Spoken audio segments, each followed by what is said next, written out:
doing? J'espère que vous allez bien. Moi, ça va par la grâce de Dieu. Je suis Coach Jessica et aujourd'hui, nous allons voir ensemble les deux significations générales de since. Alors, la première, c'est celle que pratiquement tout le monde connaît, qui exprime un laps de temps. Par exemple, j'habite ici depuis 2016. En anglais, vous pouvez dire I've lived here since 2016, n'est-ce pas? Mais il y a aussi celle qui nécessite que since débute la phrase en guise de justification pour ce qui va suivre en ce qui concerne le reste de la phrase. Je m'explique. Supposons que vous attendez quelqu'un pour faire quelque chose, peu importe la chose en question. Et cette personne arrive. Donc, vous pouvez débuter. Par conséquent, vous pouvez débuter. Dans cet esprit-là, vous pouvez lui dire, maintenant que vous êtes là, nous pouvons débuter.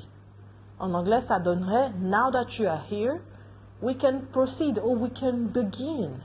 Mais vous pouvez remplacer le now that par since. Ok? Ça va donner, since you are here, we can begin.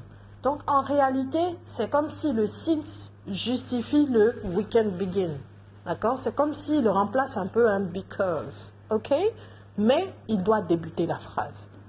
Pareillement, peut-être vous deviez sortir et à cause des conditions de la météo, peut-être il pleut ou il neige, on ne sait pas, vous attendez que ça s'améliore avant de sortir.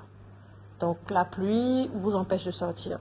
Quand la pluie stoppe, vous pouvez dire « Now that the rain has stopped, I can go out ». Mais vous pouvez remplacer également le « now that » par « since » encore une fois. Et ça va donner « Since the rain stopped, I can go out ».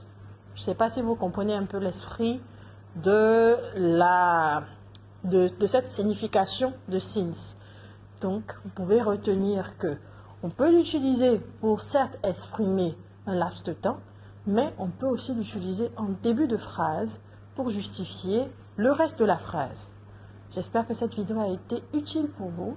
Si elle l'a été, n'oubliez pas de partager, de liker, mais surtout de commenter aussi ce que vous avez retenu, d'en faire une phrase et de vous abonner à la page. See you next time for another video. Bye!